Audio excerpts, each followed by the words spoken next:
Welcome to Post Games, a podcast about how and why we love video games. I am your host, Chris Plant, and I am so happy to have you here for a very special 50th episode of the show.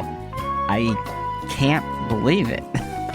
This week's show, it's not representative of how things usually work, so if you're new here, be sure to check out the freshly published Post Games Starter Pack. It is available for free at post.games. There, I spotlight 5 episodes from the first 50 that will turn even the freshest faces into grizzled, hardened veterans. That said, today's episode, while very different, is no less special. You are getting exclusive access to my recent talk at NYU Game Center, previously only heard by 20 or so people in downtown Brooklyn. The lecture, given last Thursday, is titled The 9 Lives of Games Journalism, and in it, I suggest where the games media is heading by comparing current trends to the 50 years and the many publications that have come and gone.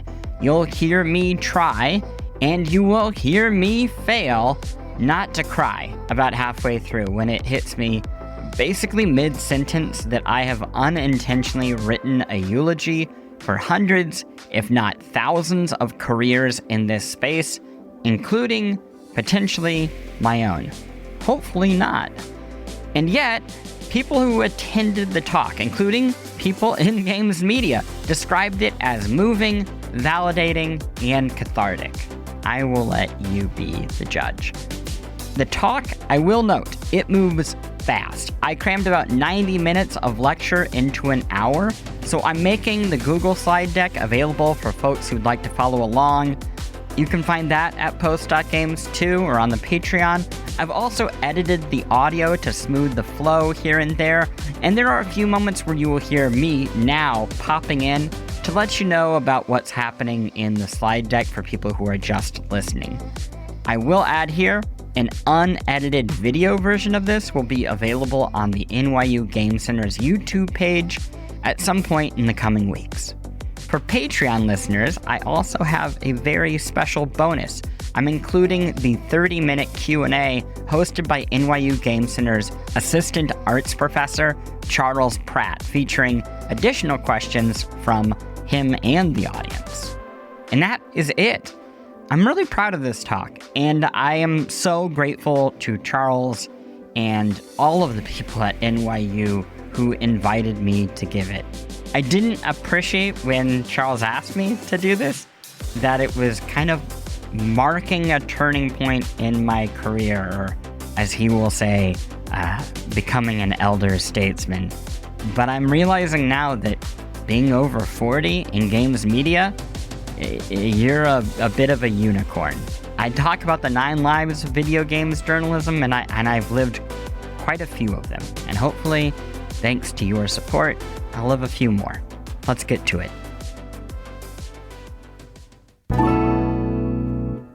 As a video game journalist who has been doxxed, I am constantly preaching the message of personal data hygiene.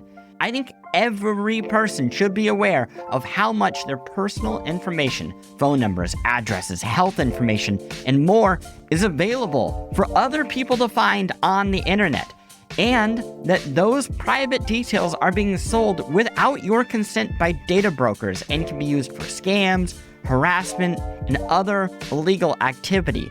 The problem is so widespread, you could lose entire days to finding who has your info, requesting that they remove it, and keeping these bad parties accountable. That is why I recommend Incogni. The moment you subscribe and authorize removal, Incogni begins searching data brokers, online directories, people databases, and commercial databases. When I signed up, over 200 removal requests were sent instantly. Within 30 minutes, 60 requests had been completed. That is not just a number. I could literally look to see the data brokers that have been contacted on my behalf and begun the data removal process. Incogni's work doesn't end there. It keeps checking back in with the data brokers because with new personal data hacks, your info can begin to crop up in some of those old, gnarly places. After going independent as a journalist, I began searching for the right data personal removal service for me. Incogni is exactly what I was looking for and has already brought me tremendous peace of mind. I think it could do the same for you. To get an exclusive 60% off an annual Incogni plan, go to incogni.com/postgames or click the link in the episode description box. That's incogni.com/postgames. Y'all, I recently turned 40, which is tough because that means I officially need to be a grown-up. And with being a grown-up, I've had an epiphany. I can look pretty nice if I, try. If I actually choose the clothes that I want to wear, it's going to be pretty okay. And especially when I choose clothes from a place that knows what the hell it is doing. Quince has become my go-to. The fabrics, they feel elevated, the fits, they are clean, and everything just works without needing to overthink it. Quince has all the wardrobe staples for spring. Think 100% European linen shorts and shirts from $34. Lightweight, breathable, comfortable, but still look put together. And clean 100% Pima cotton tees with a softness that has to be felt. Their pants also hit that same balance, they're relaxed, they're comfortable, but still polished enough to wear pretty much anywhere, or in my case, definitely anywhere. Everything is priced 50 to 80% less than what you think at similar brands. Quince works directly with ethical factories and cuts out the middlemen, so you're getting premium materials without the markup. Just last week was in New York trying to look good. I was rocking one of those 100% European linen relaxed short sleeve shirts, button up, and I don't want to brag, got some real compliments, which was maybe a first my entire life. Turns out it feels good to look good. And in a week where I had to take a whole bunch of meetings, it was nice to feel really confident. You can refresh your everyday with luxury that you'll actually use. Head to quince.com/postgames for free shipping on your order and 365-day returns. Now available in Canada too. That is QUINCE.com/postgames for free shipping and 365-day returns. Quince.com/postgames.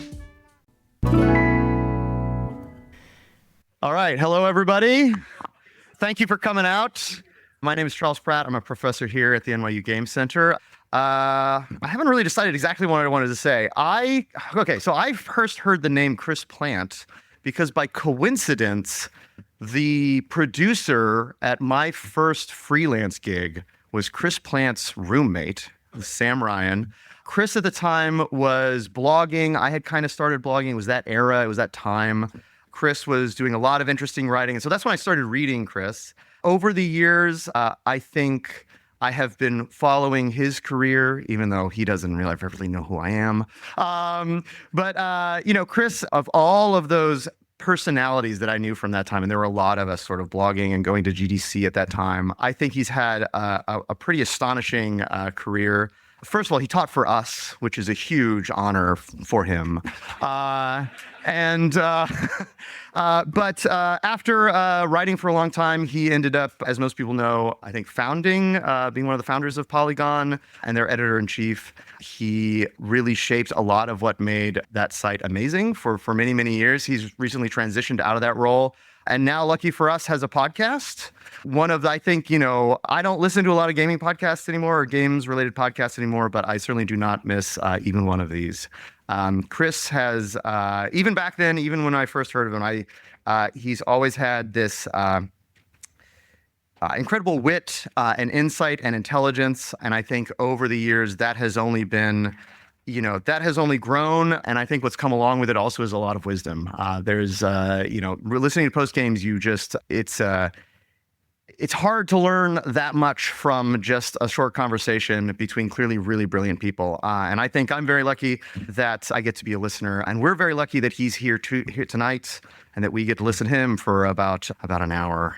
Just you, no conversation, no interlocutor. So please help me welcome Chris Plant.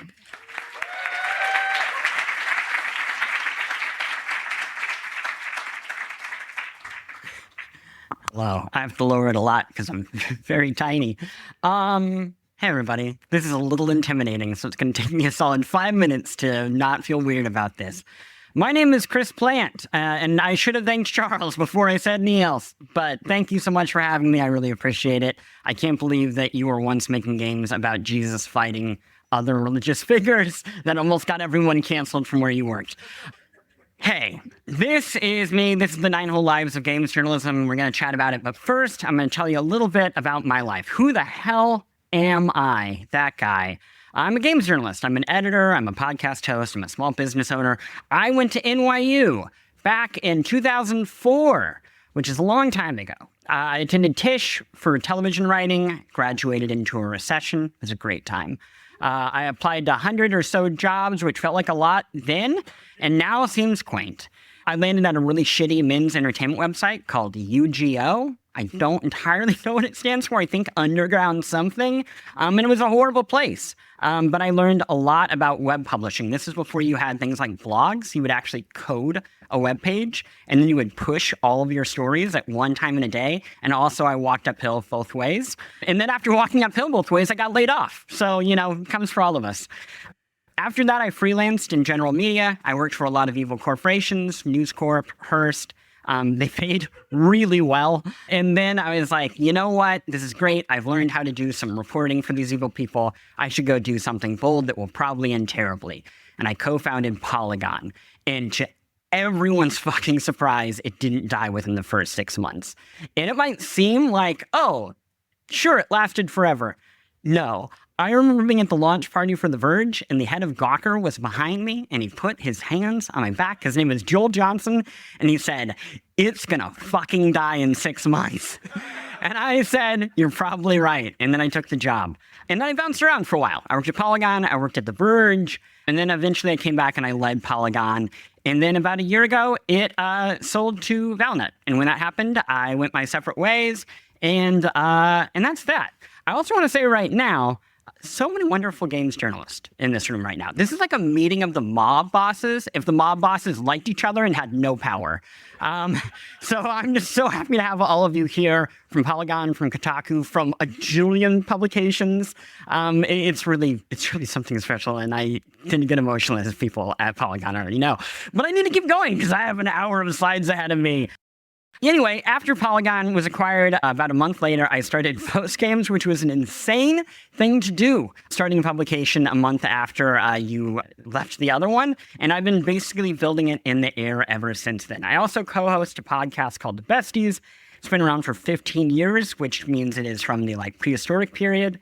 Oh yeah, and I taught here. And a cool thing about you being in this room with me right now is I have a 50% hit rate of masterpieces coming out of my classrooms. Consume Me, Titanium Court, Ape Out, the one that just came out last year that's really fucking good with the baby steps. Basically, if you take my course, you're going to be very successful. Oh, also James Marion, star of Double Fine, the Adventure. So, everybody. Anyway, that's me. I want to tell you just a little bit about why I love doing this. The best part about doing this job is I get to ask questions from anybody, and they are not quite legally, but basically required to give me answers. It is a very weird social construct we have in journalism, and I love it. I also get to help people so I can expand their taste and thus their view of the world, because taste is the secret factor into how we view things. I get to hold bad people accountable, something that I really enjoy. And I also get to be part of this much bigger project. So I mentioned all of these incredible people here, and that is the only way it works. There is no such thing of one great journalist. And any one of them that you see that acts like that, that's how you know they're a fraud. It's how you know they need to get the hell out of the space and you need to stop listening to them. I do play a lot of video games, but I think this is the one room where people know that that's not actually the main part of my job. It's a very, very, very small part of it, but it is where I like scout stories. And because I'm also a fan of games, I am so grateful that I get to meet lots of people that I admired as a kid. And I don't know if you can see, but that is actually the creator of Pikmin standing right next to me. So it's pretty cool. True story. We were playing Mario, and he kept picking me up and throwing me in the pit. Didn't say anything else. This was a huge jerk to me, and I'll never forget it. So why all of this matters to you? Because you are not in journalism school, but games journalism is one of the few tools that you, who are like in this school right now, have to protect yourself, to inform yourself, to enforce some accountability in game development. And also it's a means of introducing your game to a wider audience and preserving your personal and shared creative histories. For that games course that I did a long time ago, I said those same things, and I was like, hey, until you have a union, this is what you got. Fun, because you still don't have the union. But that's not why I'm here. I am here after this very long prelude to talk about my shit, which is video games journalism. And specifically, one big question, which is it dead? Or is it alive? I don't know. Schrodinger's media question. Is it dead? Is it alive? Let us open the box and find out. It's dead. Cool. That guy knows so much shit. He is bringing disgrace to the Dreamcast logo. Oh, hello. It's me, future plant, or I guess present plant, or past plant, depending on when you listen. We're not going to go too far down that rabbit hole. On the slide that is in front of people right now is a collection of images of YouTube thumbnails proclaiming the death of video games journalism. We've got like a grave with Kotaku's logo on it, and most disturbing is a fuming YouTube dude. He is wearing I think a Dreamcast logo hat, and he is straining his eyeballs to the point that I fear they might escape his skull. Video games journalism is dying. Games journalism is dead. This is a very popular niche genre amongst YouTubers and Twitch streamers. And yet, and this is going to be a twist, on the other side, this is the state of modern games media. Okay, I'm back real quick. The slide that is now on the screen, it is much better. On this slide, I collected screen caps from around 30 to 40 outlets. And there is a variety of cool stuff from those sites and YouTube videos and podcasts. It just has real good vibes. Every single image on this is a different publication. There's no repeats. It's all original. It's also abundant. It's diverse, both in formats and participants. We have one more problem. If it was just the alt-right chuds, and they're like incel viewers and like in their cuck chairs or whatever, saying, oh, it's dead. And that was versus this like thriving, financially stable games media, then we would be done. Like we could all go and have fun, but it's not. Games media is bleak. And the concerns are not just coming from these like hyperbolic YouTube agitators. They are coming from readers. They're coming from viewers. They are coming from listeners. And they are coming from games journalists themselves.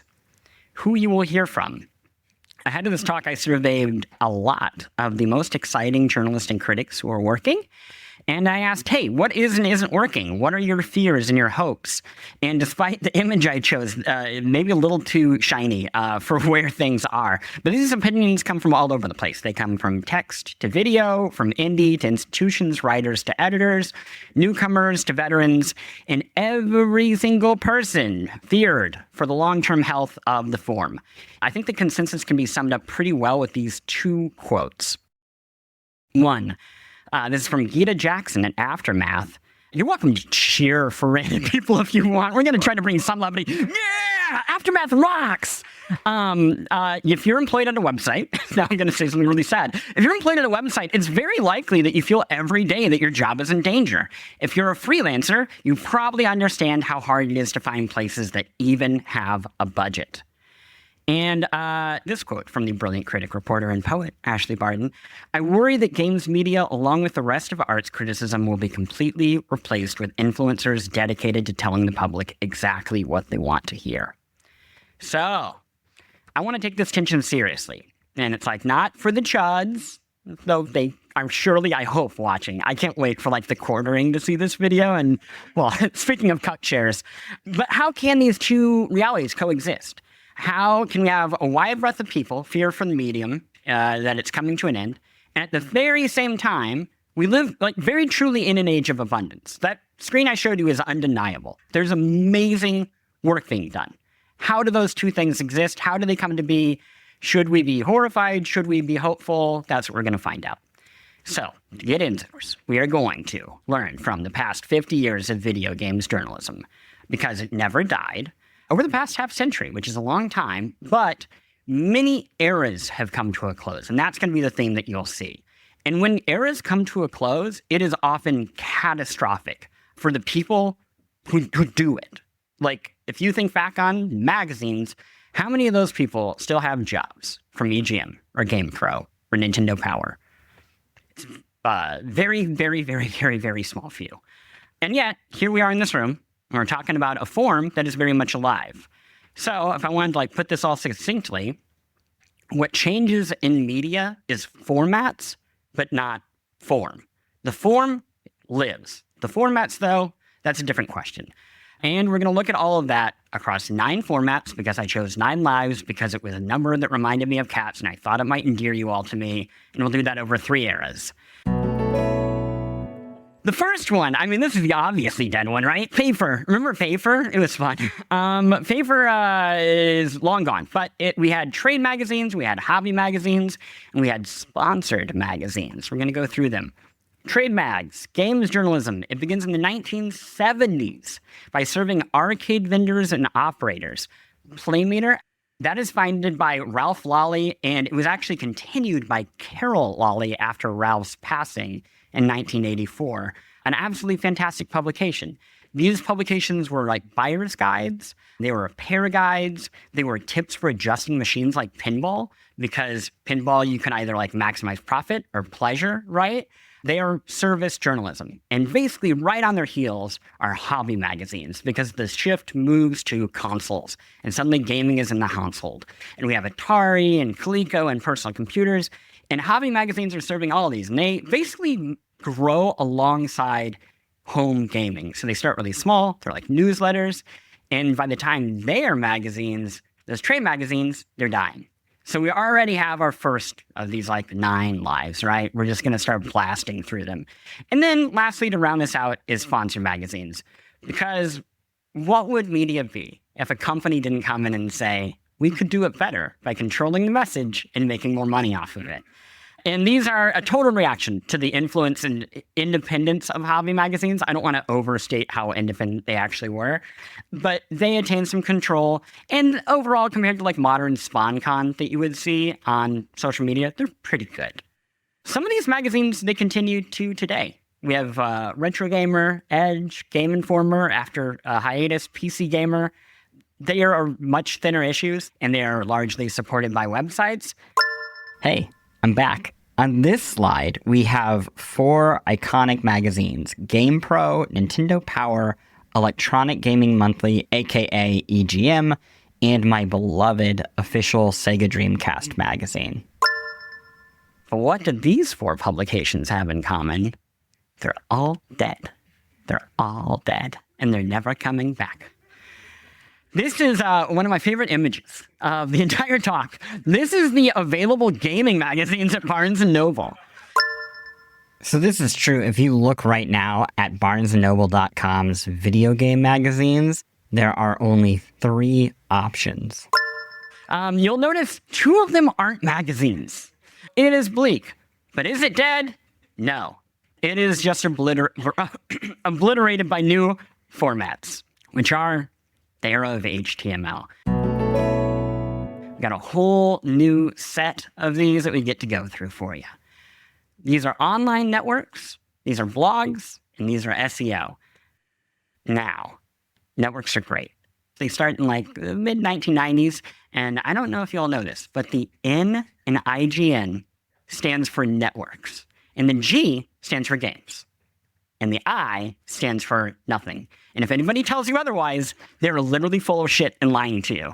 They never knew, and they have retconned it entirely. This is not even a joke. It's just true, and I fucking hate that they won't just own up to it. Websites at this time, they're like largely labors of love, which is like they don't make money and they're incredibly difficult to make. So to do this is just a bit of like a nightmare. But networks, they offer strength in numbers. They're a centralized resource. And they say, what if we all get together? We can have an ad team. We will pay for these things. We'll get you paid. And like, we'll have things like legal and maybe even HR. And everybody's like, wow, I can't believe that my website might make money. I should go work with IGN. And in the best case scenario, this works. You could get a fair cut of ad sales. Your parent network would have internal resources. You would have product and technical help. And like that worked for, I think, like 5 people. And then for everybody else, they just slurped up all of the ad money and they provided basically no support. And the second you weren't making money, they just dumped you and you were gone forever.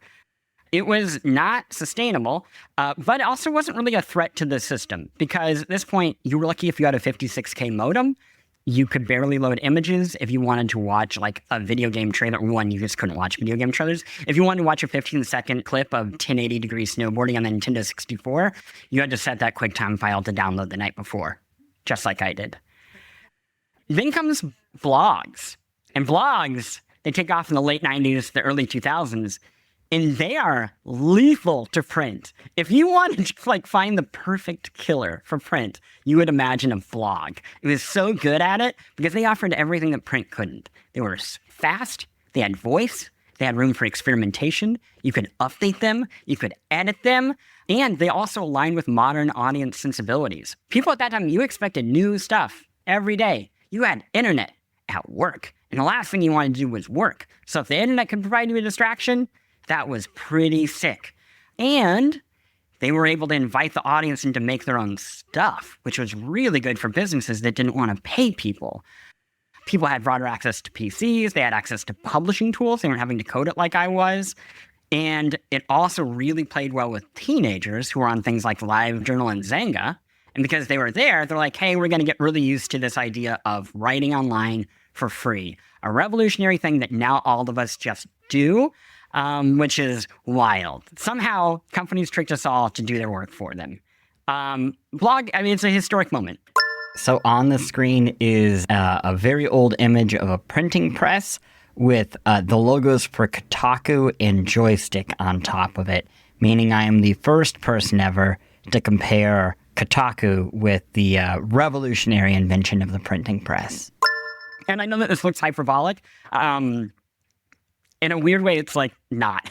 Because again, I can't overstate how unbelievable it was that anyone with an internet connection could create a website and start talking, and people could just read it. And they didn't need ad deals, and they didn't need to know how to code, and they didn't even know how to report because they could wait for an issue of Game Informer to come, and then they would just steal all the information, aggregate it, and they would publish it, and it was amazing. It worked so well. There are obviously some imperfections, to say the least. People still needed literacy. They needed computers. They needed internet access. They needed time and space to write. They needed freedom in their country to be able to use it.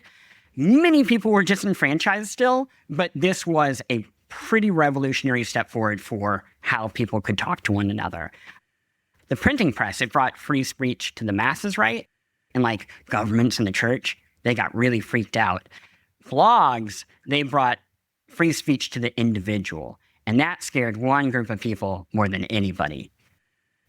And that is the press. They freaked the fuck out.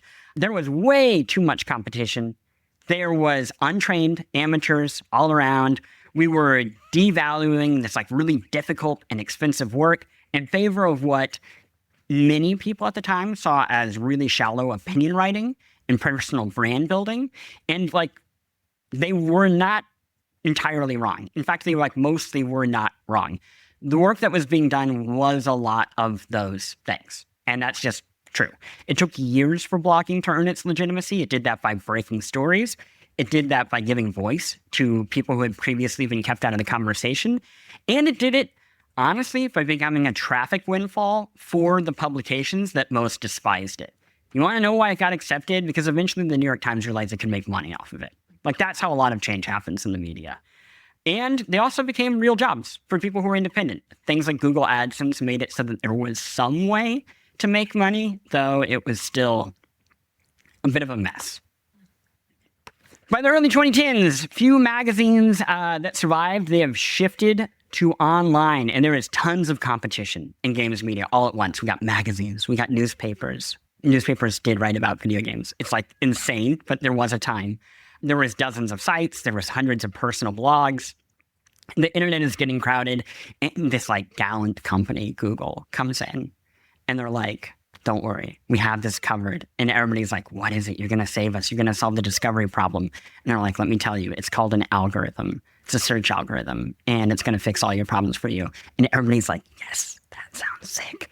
And they're like, how do we make sure like shit doesn't rise to the top? And they're like, don't worry. It's going to favor experience, expertise, quality, and engagement. And it does none of it. It's so great. Instead, it just works with some weird like dark magic that you have to adjust for every month because they change their minds. It's so cool. But the flip side is sites could suddenly get millions of views, which seemed great because you're like, hey, we need views, we need money. This sucks, but also maybe can help us pay for the stuff that we want to do. And you could do that with terms like, when does Grand Theft Auto come out? And it was seemingly going to be great. Ironically, and people saw this coming, this era birthed from too much stuff, incentivized the exact thing that was apparently trying to solve for. So because there was no clear reason any one story on Google would pop, people were like, you know what we should do? We should just gamble more. Instead of writing one story, we should write 100, because then we just have more shots at the roulette table. And suddenly everybody's writing 100. And then some geniuses come in and they say, but what if we just made a product that was a wiki and then people could just do it for us? And like, that's great. And suddenly you have trillions and trillions of pages and an algorithm that already didn't know what to do and now is even more confused. And what's strange, and where I think a lot of conspiracy theories come from, it just gets worse and worse. Like, there is no Google SEO update where you like look at it and you're like, that one's a little bit better. It is always like, there are people in the room who have been in meetings with me where I've had this where I go, how did it just disappear? How did the line just drop? And they're like, well, there was a random update. Very cool. Love it. So to find high quality reporting, a publication needed to do a bit of everything towards the end of this. It needed an ad team from the network era to be able to partner with prestige brands and like pay the bills. It needed a blog mindset to be producing stuff every hour because that's what audiences had come to expect. And like, earnestly, it needed a clever gambler's hand at SEO because there are people who engage, in fact, many, many people who engage with all websites because they're looking for an answer to something. I'd actually say that's most of the time that people are looking at a website. Done well, and I'm obviously biased here. Done well, all three of these could serve like a massive and diverse audience. You could have people who want to break news, folks who love to get like that incremental video game news update, kids and also mostly grown-ups who wanted to know how to figure out which art was counterfeit in Animal Crossing New Horizons. A true story, the first time Reggie Fils-Aimé saw an iPad, he almost broke it because he thought you just pushed it until it worked. But while he was doing it, he kept asking me how to beat Zelda. So everybody needs guides. And in theory, like, this concept would allow for diversification of the finances of video games too. Because if you had the sales team bringing in these big ticket sponsorships, then that would convey quality to the search algorithm. And if you have the search algorithm working and more people are coming to the site, then you have higher numbers, which makes like the partners want to work with you more. And if you have blogs, you have voice, so you actually have humans serving humans, which should not get lost in all of this. And it did. It like actually worked quite well for quite a while. And then came just utter catastrophe. And that is Google goes from like messing up search to just breaking search. Which is where we are at right now. It is a new type of content creator appears that is cheaper and more willing to say exactly what the sponsors want. And blogging itself faces exponential competition in the form of microblogging. So that is social platforms, that is forums, short form video. It's also Discord and group chats, right? So suddenly all three components of the business don't work. That's bad. Like, that's real bad. So once again, here's the good news. Jeff is still on vacation, which is great. He still has his light. And you can confirm that because publications still exist. IGN is still open. Polygon is still open. Kotaku is open and hiring, so you should apply for a job. There are things happening in this space. It is not dead, but it's in a lot of pain. Which brings us to the third era. Y'all, it's not fair. The end of the day, when I need to cook a healthy meal, is when I'm also peak exhausted. I've been doing everything I need to do for my family, for my friends, for work, and then I gotta cook. For me, eating healthy, it's not a willpower problem, it's a setup problem. Until, that is, I found Factor. Factor makes everything so much easier for me by giving me healthy options crafted by chefs that are delivered right to my door. I'm hitting those nutritional goals this season without planning, without grocery runs, without cooking. And the meals, they are delicious. I'm a longtime fan of the butternut squash and sage chicken macaroni. I like the ginger teriyaki salmon. I'm a bit of a salmon person. I also love the shredded chicken taco bowl. But there is something for everybody here. There's a more protein option. They got GLP-1 support. They've got a calorie-conscious option. Every meal is crafted with functional ingredients, lean proteins, colorful veggies, whole foods, and healthy fats. No artificial colors or sweeteners, no high fructose corn syrup, just nutrient-dense food. It's fresh, it's never frozen. They have over 100 rotating weekly meals, and you can try the newly launched ready-to-eat salads with vibrant ingredients like elote corn and miso edamame, plus 70 plus add-ons to round out your nutrition, and everything is ready in 2 minutes. Again, at the end of the day, what more could you ask for than Factor, which shops, preps, cooks, and delivers straight to your door? More time for me and more time for you then to do everything you want to do this spring. I so enjoy Factor. It's tasty as it is simple to rely on, and I think that you're going to enjoy it too. So head to factormeals.com/postgames50 off and use code postgames50 off to get 50% off and free daily greens per box with new subscription only while supplies last until September 27th, 2026. See website for more details. That's postgames50 off. The era of influencers. No. The era of individuals. That's what we're going to call it. I don't like the influencer. It's like already has this like very negative connotation, and it doesn't actually represent who these people are.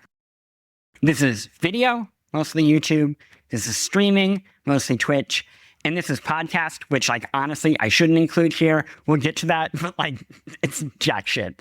But this is a fresh trio of formats that we're going to go through. And the last trio, thank you for your patience.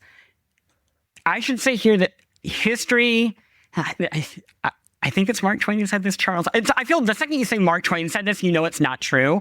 But, like, somehow he's credited to it, and you're like, fuck, I got to use it. But, like, history doesn't repeat. It does rhyme. And just like faster internet and the ease of publishing allowed websites to bring images and reports from magazines to their audience and to do it faster and looser, the exponential ease of making and publishing videos has allowed video makers to do that exact same thing to all the digital websites. So here's what Print said about online media. Let me know when this sounds familiar. Way too much competition from untrained amateurs who are devaluing difficult and expensive work in favor of what they saw as shallow opinions and personal brand building. We're doing it all fucking over again. And once again, the online media folks aren't entirely wrong, just like the print folks weren't wrong. A lot of that is true. Most of the time, that's true, but it's not always true. And this is a very real, prominent spot of anxiety. And to give you an idea, before you dig into video, I'm going to give you a quote. This is from Blessing over at Kinda Funny. Games media has shrunk more and more each year, leaving not many people working in the traditional media space. My biggest anxiety is that writing about games becomes a thing in the past, especially as the current wave ages up and starts to leave the space. That is coming from somebody who makes video for a living. So somebody who knows. But we should talk about video. I think this is the last time you'll hear from future, past, present me. On the screen here, this is a still from the first YouTube video. It features a very, very young co-founder of YouTube. You will hear me in like half a second be dismissive of this guy, but an important correction that I did not know at the time and I learned while being curious and writing the words that I'm saying. Javed Karim is the co-founder here, and he has since gone on to become a real critic of Google and its changes to YouTube, going so far as to use this video, like the very first YouTube video's description, to criticize the company. So when I say, look at this asshole, it is I who is the asshole. Look at this asshole. Do people know what this is? Okay, great. This is definitely the school. People would know what this is. This is a guy talking about an elephant's trunk being long, and it's also the first video ever published on YouTube. So what is scary about the era of the individual to the media right now? One, it's a lot of video, and video games are made of video. And it's in the damn name. I know. I stole that one from my old boss, but it still plays. Video is generally more pleasurable and faster than reading about mechanics. That's just true for the vast majority of people. If you had a choice where you could learn a new German board game and you could read the rules, or you could watch somebody explain it, if you said that you would read the rules, I think you're full of shit. Second thing about video, it is social. Old models of journalism, they encouraged healthy detachment to avoid influence. It is a thing that you learned in journalism school, was to not get too close to your subjects and your audience. You want to be a part of the community, but you don't want to get too close. But a number of factors in culture shift at large towards people preferring to receive information from a personality, not an institution. And that is much bigger than video games. That's everywhere, right? So we have that happening, and then we have direct-to-camera video at the same time. That's a perfect match. And then the third thing, the parasocial relationships of this era are the product. That is the thing that people are selling. It is not just video that I'm talking about. I'm talking about the entire era. So this is video, this is streaming, this is podcast, this is any of this. As a product, friends are so much more interesting and valuable than journalism. They're fun. They're shareable. They're often perceived as like apolitical or on your side. And they feel like playing games. Like, you know, they're always ready to play video games and you can just kind of hang out with them. That's really cool. One problem, it's not journalism, which is a pretty big problem for all the journalists. It is entertainment. It is companionship. It is fun. I have PewDiePie up here. He's the face of all this, but like, let's not put all blame on him. I think he's going through enough right now in Japan. It is tempting to like put a face onto these things and be like, somebody had this idea and we're all mad. The reason we got here is because of really crummy legal policy. If you wanted to upload a video on YouTube and you were worried about getting it struck, you would talk all the way over it because then you were changing the content. So you were literally motivated all of these people to just talk aimlessly until they figured out what the hell to even do as a form. If you watch the early videos of this, it is awful. But people got enough reps because they just had to keep doing it or else YouTube wouldn't let them on the damn platform. Streamers and content creators, they became like this huge part of how people engage with the medium, but great work is obviously happening. The only problem is like I can count the number of people who are doing this and making a like living wage where they are paying for their insurance and maybe even building a retirement. All of them, fingers and toes, probably just fingers. It is not a lot of people. And now the final one of the 9, you've all been waiting. What about podcasts? Chris, you do podcast. There must be gold in those hills, right? I'm like rich, right? No, not at all. This is from Vin Hansen at MinMax. I'm just going to read the last part of this. I think people assume podcasting numbers are bigger than they are. The MinMax Show is regularly in the top 10 for Apple's video game podcast charts, and we have an average listener base for the podcast version of about 22,000 people. That's not enough. That's not enough for one show, like let alone an entire ecosystem. There is no money in the hills. It's a horrible idea, unless you're doing what I'm doing, which we'll talk about later. No, it quite literally doesn't even count, is like the truth of it. I am also the host of The Besties, another podcast. That's a top 3 podcast. That's not paying my bills. I'm doing another show. And guess what? I'm doing 2 of them. That's also not paying my bills. Like, I'll get there, but it's rough. That said, and this feels weird. I don't know why I wrote it like this, because now it sounds like I'm dancing on the grave of currently successful people who are not even buried. But nothing is stable. Like, there's one lesson to learn here. All of it comes, all of it goes. By the late 2010s, blogging and microblogging just completely took over social media. And that means, again, we're doing it all over again. More people, shorter, faster content. And again, the creators are like, nobody's ever going to discover my stuff. And the tech companies, because they always have these really great ideas, they're like, what about algorithms? And they're like, I think we did that before. And they're like, no, trust us. We'll do it again. And if it sounds like I'm a little cynical right now, I'm realizing this is a little darker than I thought it was when I wrote it. But it's horrible. Like, we are now living in the death of another era. And I don't know if it's a thing that people feel when you go on TikTok or any of these things, but there is a theory right now of late stage clipping culture. What this means, this is coming from Ryan Broderick of Garbage Day, is that you can now hire people to make thousands of clips of any podcast or video you want and then flood the zone with it. So you have thousands of podcasts and videos and random creators paying people often completely unlivable wages to make thousands more clips. And these content forms are fundamentally broken. There's no way out. And that is the suck that we're in, and that is a suck that we experienced with text, and now we get to experience with video. You might be thinking, that's weird, because everybody tells me that video, it's like going to work, and people should stop doing text, and they should go into video.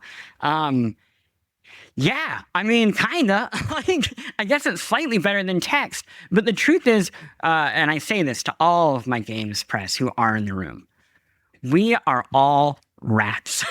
And we are looking for the next ship. And I would prefer for all of us, it's like a cruise liner, but if it's a life raft, that would be pretty cool. If it's a piece of like driftwood, that'll be like just fine. I just really would hope that it floats. And that is the nature of all of this. We are constantly having to move from one piece of drift to the next. And that is the nature of being in games media for the past 50 years. Discovery, though, is simply too important. It is immediately reactive, it's manipulatable, it seems measurable, which makes it addictive, and in some ways it really is the only game in town. Every person who is in the press here has, I'm sure, a very intense pressure to feel like they need to be on social media, to feel like they need to be doing some form of discovery at all times, whether that is to be seen for the next job or that is for their publication to survive. It's a really, really, really, really rough time. It is destabilizing. And like times like this, I think it is when everybody in the media can be most vulnerable to corporate exploitation. It is also usually lacking in predictable and proven methods to make a living. So the people who are surviving right now are like kind of making it up as we go. Everybody in this room has a different business strategy who is working in it.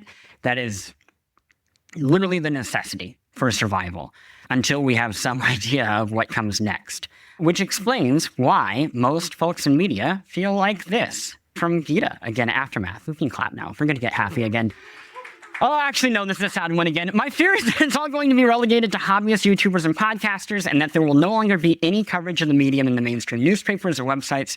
Not that there aren't knowledgeable people working in those formats, but often the way you get eyes on that work is through sensationalism to get the algorithm to pick it up. Like I mentioned, the algorithm. Many aren't willing to be adversarial for the sake of maintaining a good relationship with the studios. In this one from Maddie Myers at Mothership, Thank you. I appreciate it. It really does help. I think the average gamer really doesn't understand how much they're losing by relying on streamers and content creators who lack journalistic training. I don't even blame these content creators for that knowledge deficit because a lot of them don't know what they don't know, and they have no way to learn. People deserve high-quality reporting and investigations in the world of games industry, and almost no websites are doing that anymore. Which leads us to the 10th era. You thought you were ready to get out of the room. You're never going to leave. I was 12, 13, 15. It's going to be real cool. I chose quotes from Gita and Maddie because I think that their anxieties explain why they've decided to do what they're doing, and we're going to get into that. You could also call this the era of patronage, but it is, to me, hybrids because this is when media has to start blending together if it wants to survive. So, we're seeing the merging of all of this game's media history into itself. We're using all of the tools of the past to fight for the future. It's very X-Men. Maddie Myers would be very proud if she's watching. The style and the aesthetic of the magazine era. We have the distribution tools of the blogging era. We have the social connections of the individual era. And now we have it all with way less overhead, especially for indie publications, but also for institutions. They're just not putting as much money into it. They're not getting expensive offices. Polygon used to be here in Financial District, right across the water. It's not a place that you want to open a business if you want to save money. Some examples of what's working. Mothership and Aftermath. I see you in the room in the back, Aftermath. Take the social approach popularized by streamers and podcasters, and they apply that to a text-based news brand. If you go to Aftermath, you feel like you are part of a scene. When I go there, I feel like I'm at my favorite record store, right? That is a very specific thing that they are recreating. They're doing a lot of other things, but that is the thing that stands out. We're seeing video makers partner in a network that actually serves their interests. So rather than waiting for an evil network to come around, they made their own in the form of Nebula. We are in a state of perpetual shifts and experimentation. We saw Giant Bomb sold to its own employees. We saw Digital Foundry sold to its own employees. We saw other companies that are retaining their gaming brands, but adding subscription options of their own. You can see that on Eurogamer over there. And then you have me. For a podcast, I had this brave idea. I would take the YouTube essay and the interview model, and I would put them together. But I'd do it in audio, because that's where old people with money are. And then I realized I had just reinvented NPR in its entirety. It is working, but it, like all of these things, is not stable. Not stable in the least. And the only comfort I have is that it's never stable. Yeah. It's also just not humane. It's a very weird thing after all of these years to ask a whole bunch of journalists to perform like clowns. It's not what we're built to do. Most of us are dorks, especially the gaming ones. And as Nicole Carpenter said here, I believe literally yesterday, woo, this is a good one, that we're having to adapt, and it hurts, and it takes time. The time that we have to perform this is time that we are not doing the work. That sucks. Here's a quote from somebody. There is a feeling right now that independent media will save the space. I don't know how that happened. But indie media is vulnerable to a lot of the same problems that media owned by cruddy companies is, though on smaller scales. I've done work for independent sites of varying sizes that underpaid, exploited writers, failed to raise diverse voices, and approach coverage in the exact same ways any big site would. In a perfect world, indie should coexist with legacy outlets by offering something different rather than recreating the dynamics of the past. And here's one more about indie, and I swear it's going to start to get, it's going to get a lot sadder, and then it's going to get happier. This is from Ben. I worry about the assumption that crowdfunding will provide enough life rafts for healthy games media. Even for folks fortunate enough to have a community funding coverage, the churn is horrifying. Supporters drop out every day, and you need to fight and keep pushing up the river just to keep from being washed away forever. So we're back to the beginning, to this question. Is it dead? Is it alive? It's not dead. That's the happy part. Individual publications come and go. The publication that I co-founded was sold, apparently for a number that I found out today. That was quite a lot of money. Would have been nice. I want to cry. Here's one I can be happy about. I made a podcast at Polygon that they were like, we don't know what to do with this. So I bought it back from them. And then I took it to Spotify and I was like, do you know what to do with this? And they were like, yes, for a year. And then they were like, we really don't know what to do with this. And then I took it to Patreon and now it's like, okay. That's just the way that you adapt.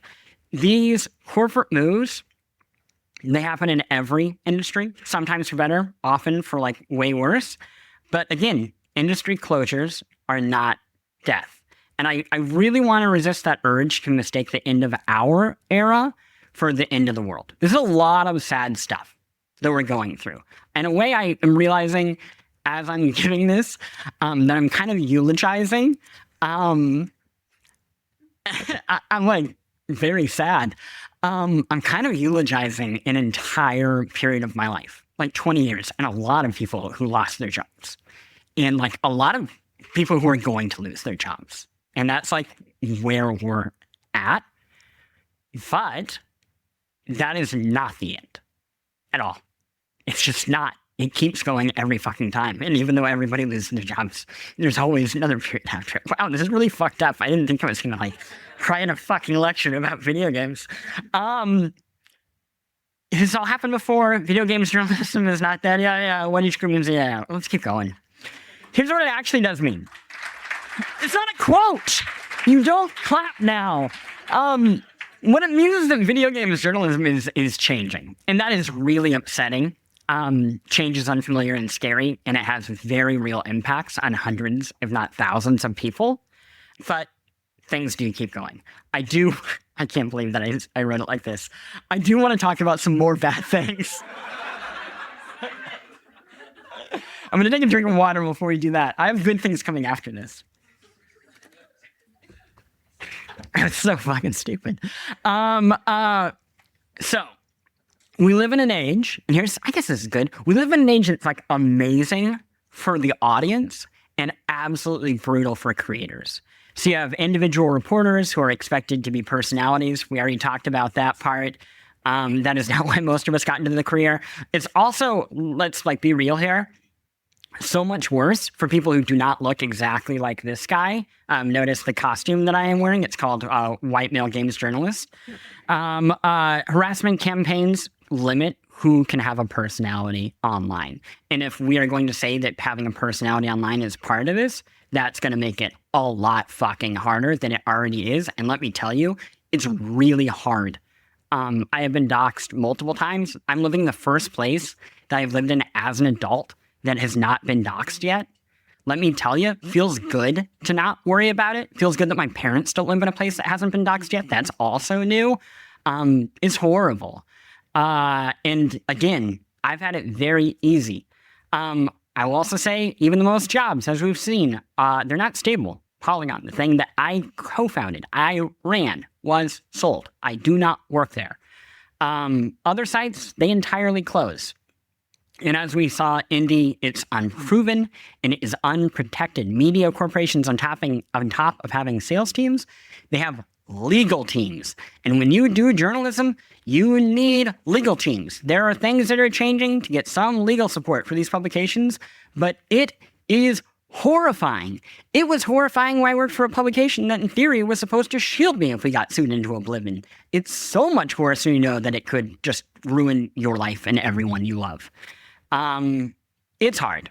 And on top of that, everybody has to be a Renaissance person. They have to know how to run a business. They need to know how to market work. They need to know how to write. They need to edit. They need to do everything. And to do that, you need training, which is a problem because there's no stability, no proper training or opportunities for entry-level staff, no way to have any sort of long-term career.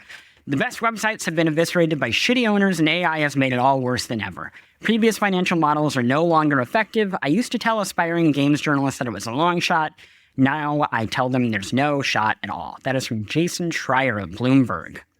He is a known optimist, though. So, it's kind of surprising.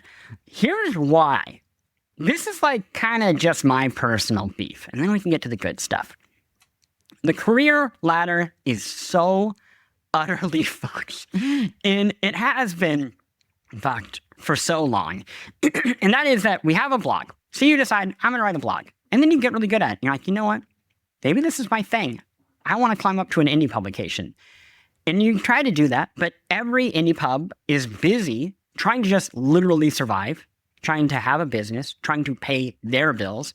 In many cases, they are paying freelancers when they are able to not even pay for their own insurance or basics, right? That's not great. It also means that they have very little time for mentorship, and they're stressed, so they're not in a good mental space for it. Then you have enthusiast pubs, which this is like Polygon. This is where I worked. And the worst case scenario for most of these is they're not unionized. They pay total shit. And they have 1,000 people applying for every job that opens. At Polygon, which was unionized and paid, I think, quite well, we would have about 1,400 people apply for every job. That's not good. It's not good, especially for the evil places, because when evil places know that, they're like, okay, you don't want to work here? Next in line. I have somebody else who will take total shit for it. And then you have the best case scenario for an enthusiast pub, which is they rely on a sales team that has had 20 years to learn how to sell games and they still don't know how to do it. And you have a grinding on a dying SEO model. What I'm saying is, at the enthusiast level, it is so hard to create space for mentorship. And even when you are trying to do it, it is on top of a 50-hour work week, if not more. You're killing yourselves to make that time, but you do it because you believe in it. And then there are mainstream pubs. And here's where it gets really messy and where the ladder breaks. We have yet to see mainstream publications commit to staff. So the pipeline ends at the enthusiast pub, which creates total paralysis on the ladder. You'll notice only halfway through. So people like me are a real pain in the ass for anybody who wants to keep climbing because I don't have anywhere to go in my job, right? So you have paralysis of the employees, and you also have a complete death of leverage for anybody in that paralysis because they can't point to the job above them and say, I'm getting offered this job at blank newspaper or blank magazine. It sucks. It's totally broken. And that leads to the hard reality and the end of the sad stuff, which is it's too hard to get brought in. It's too easy to get knocked out. And all the change is so fast and constant that it's nearly impossible to maintain a lifelong career for anyone in it. Now the best of times. You ready? Yeah, we're doing it. We're doing it. It's going to be good. I'm running a little long, which is not surprising because that's how I do it. I know it's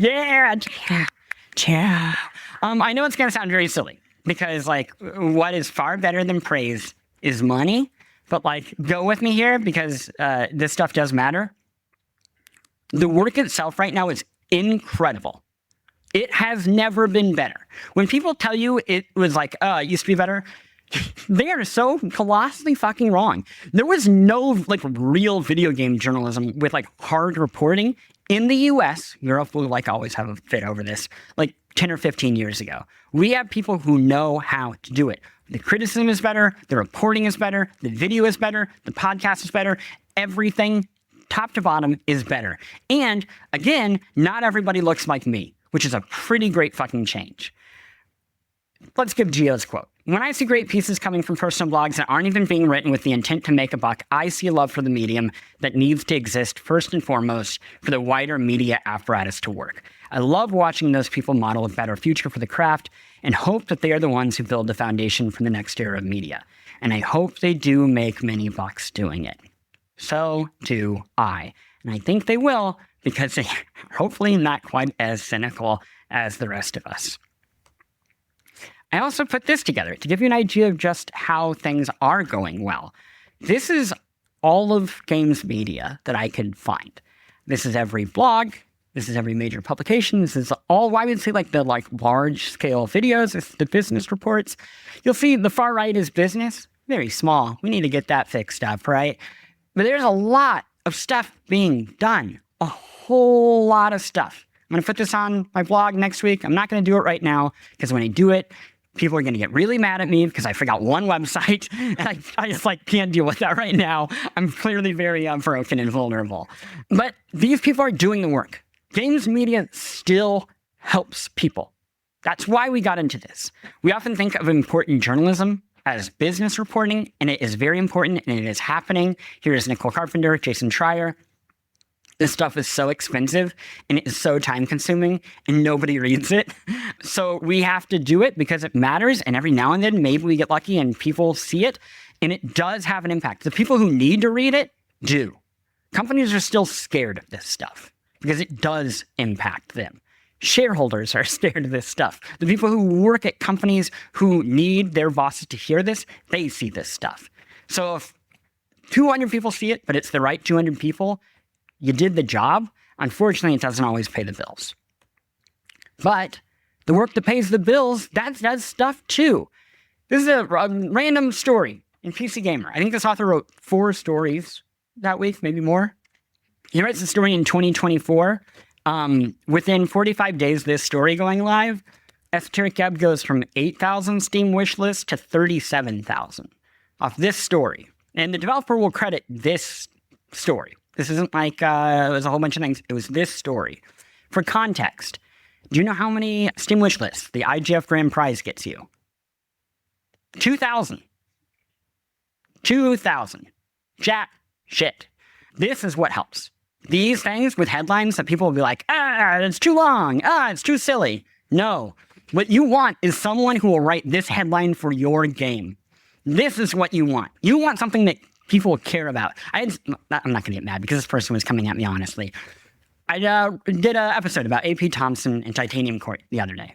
And somebody replied to it and I can't believe you didn't leave AP's name in there. Why weren't they there? And my answer is, nobody's going to listen to it because people, normal people, still don't know AP Thompson yet. They will. They definitely will. But they don't yet. And you know what AP cares much more about than having their name in the headline? A lot of people listening to it. That's what matters. And that's what these things do. And we are just beginning to see this. We are seeing mainstream coverage of video games again. And I don't want to get too happy about it because we've had that in the past and it has not gone great. But it is exciting. And it is a return to something that a lot of people forgot, maybe don't even remember, which is that New York Times had a really promising games plan a long time ago. Back in the late 2000s, Chris Solentrop and Seth Chazelle were writing there. And I have had very strong, very negative feelings about the games coverage at the New York Times between then and now, mostly because it just didn't exist. But now, they're once again working with experienced writers from games media. People who know what they're doing. The latter is very, very, very small, is getting a little bit rebuilt. And that is very, very important for this whole ecosystem to work. Again, not much pressure on them. A lot of people need to get involved if we're going to see any real change. But we are seeing games taken seriously. We're seeing a Nintendo book that gets talked about on basically every mainstream interview podcast. We see The Score by C. Chin Wen just being a top seller. It is absolutely incredible book.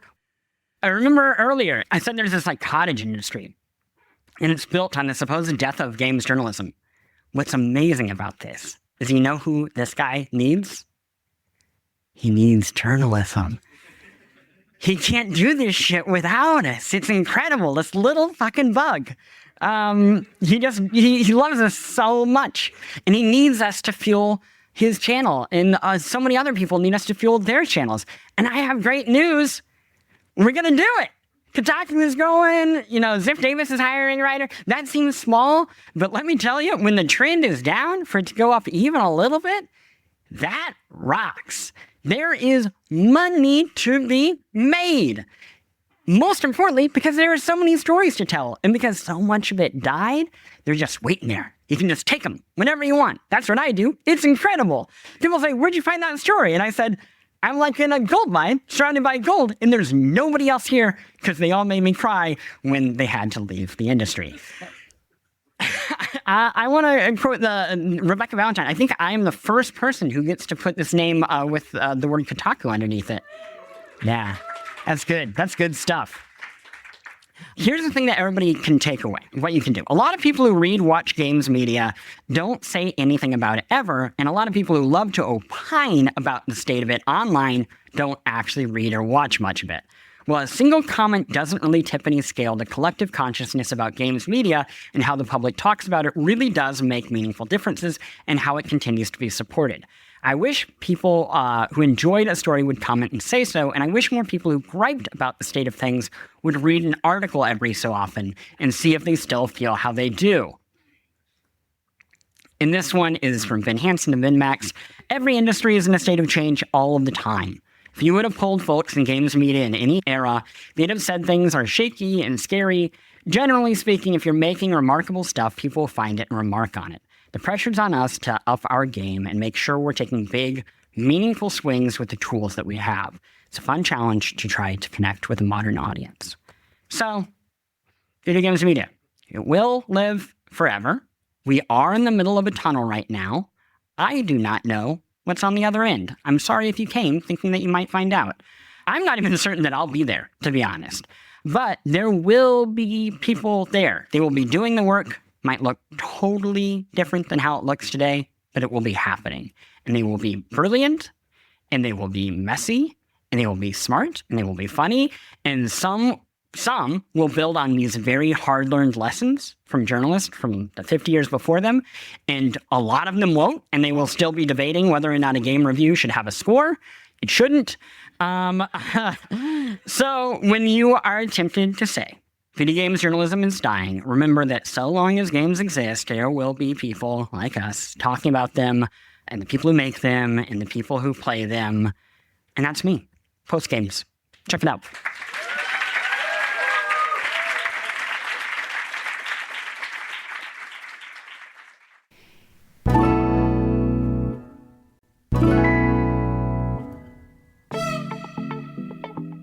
Patreon bonus section, a Q&A, not quite live from New York. Here is where we split. Patreon supporters. Up next is my post-lecture Q&A with the brilliant Charles Pratt, Associate Arts Professor at the NYU Game Center. We talk about some of the standout talents in the space, how journalists and critics can differentiate themselves, and so much more. For everybody else, we'll head straight to an update on upcoming episodes in Season 2 of Post Games. Either way, let's head to what's next.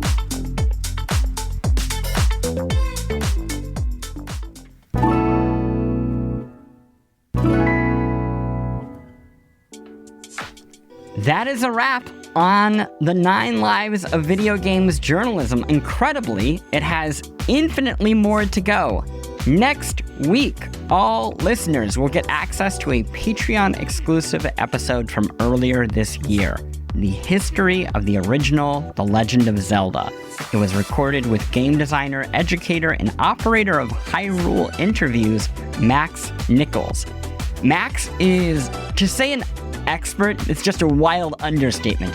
Did you know, for example, that Zelda began as a multiplayer game in some way?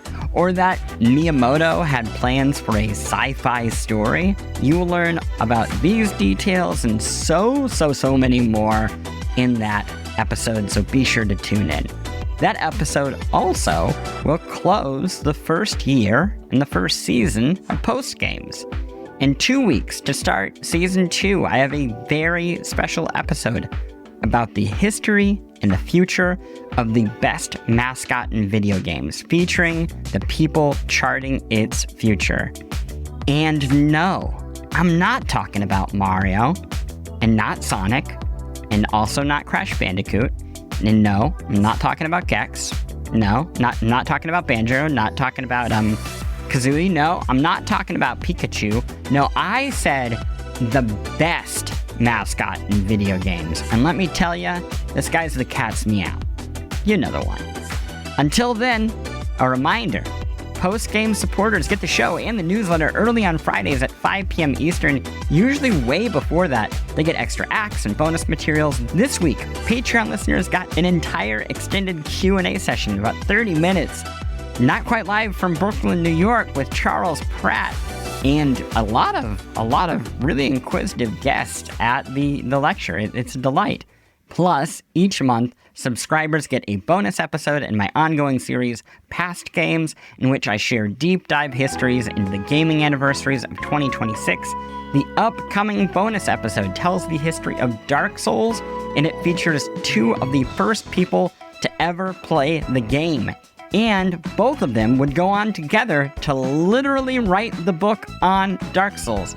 I realize I said upcoming bonus episode. If you're listening on the free feed, it is live right now, so go subscribe. And no ads on anything. Subscribe to the Patreon at patreon.com/postgames. Subscribe to the newsletter for free at post.games. Postgames logo by James Bareham. Theme by Mark Sparling. All episodes and interviews are edited for concision and clarity. And a special thank you to Charles Pratt for inviting me to talk at NYU Game Center. It was such a privilege and an honor, and I am so grateful for it. Like the show, leave a review on Apple or Spotify. Please, it helps so much. Or share the show with a friend. I'll see you next week.